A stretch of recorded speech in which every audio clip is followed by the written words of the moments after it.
Path of Exile 2 will have a bigger player base than Diablo 4 and will erase at least 40% of Diablo 4's player base in the future.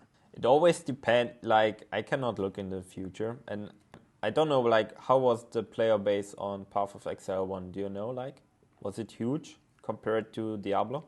I think Diablo has a bigger player base for sure because they have a lot more casual players. Okay. But Path of Exile has a continuously same player base, so the game does not fall off really hard. So every season, the same amount of players, even a little bit more every time, comes back. And in Diablo 4, it's like a really big peak at launch, and then less with each season, less, which is a bad sign for the game. So this is the part, and yeah. Okay. Yeah. Then I would say, like, it always compare. In the end, if you have a nice game with nice feature and you have a better game than, for example, Diablo, then in the end it is about marketing. And if you have a nice marketing, people will like the game, will share it with the friends. Then why not? It was also for when you as a casual player, you probably don't know about Path of Exile because I think the marketing budget is not as high as Blizzard's ones, and it doesn't run in, I don't know, in ads in the TV or something like that.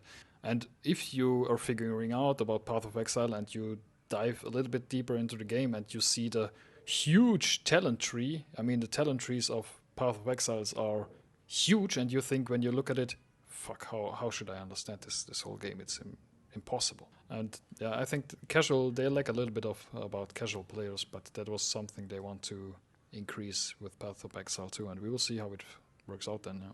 Why could someone who played Path of Exile 1 or even Diablo be interesting to play Path of Exile 2?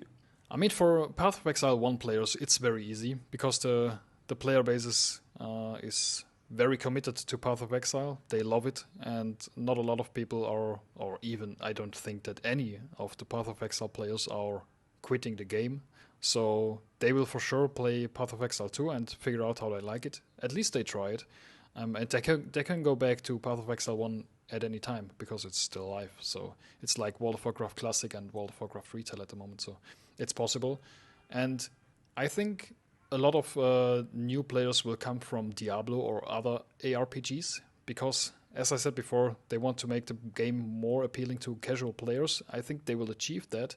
And then we will figure out how it works out. I was for example, myself, I would say I was a pretty committed Diablo player. I played Diablo from Diablo 2. I think I've played Diablo 2, 3, and 4 now. I played Diablo Immortal. So I was a Diablo player for sure. I tried out Path of Exile 1, and I have to say the combat in Diablo was a little bit more appealing to me, and Path of Exile was a little bit too confusing for me. So it was not a very good new player experience, I would say.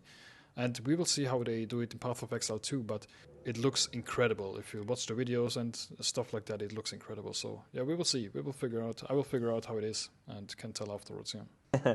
Path of Exile 2 is free to play and earn money through microtransaction. Focus on cosmetics.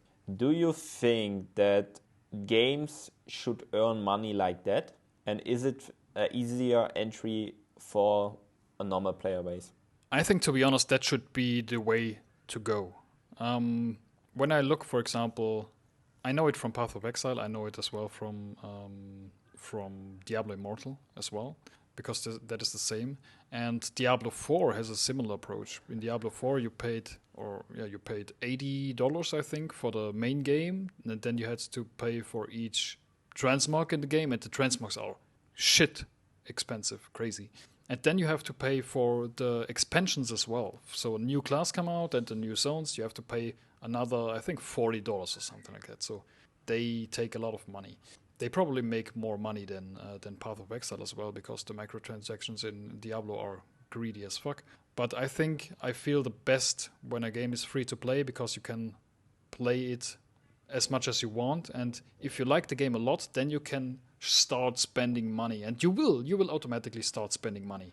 That is the same. I play Diablo Immortal. I know I don't I don't invest money for the power, because you never can reach the maximum power and be competitive in Diablo Immortal. You have to spend hundreds of thousands of dollars. It's not possible. But I play it for the fun and for the style more. And there are transmogs which look really, really cool in, for example, the Battle Pass. And if there is a transmog which looks really cool, then I pay the $10, $15 and for the Battle Pass and get the transmog. If I like a game and I want to invest into the game, I dedicate a lot of time for it, then I pay. So I think that's the best and most fair method for a game to monetize. What do you think? I think the good thing about it is that you can join the game for free and start playing and see if you like it or not. So that's the good thing about it. The problem about microtransaction, or like you said, there's no limit. Like you said, like you have to pay $100,000 to be like one of the best players to achieve the end game, right? So what kind of players should get to this point? Like less than 1%. So I think that is a problem, and it should be like there should be a limit that it like, I don't know, max spend for, I don't know, skins are $200 and then there's something special or something like that. But depending on power, pay to win is always bad, in my opinion. Yeah, definitely. I was talking about the transmog, that for companies which add transmogs. I'm not a fan at all in case of buying power, and because that's always very toxic in games, and we are playing games to change the hierarchy from the real life in the game that we.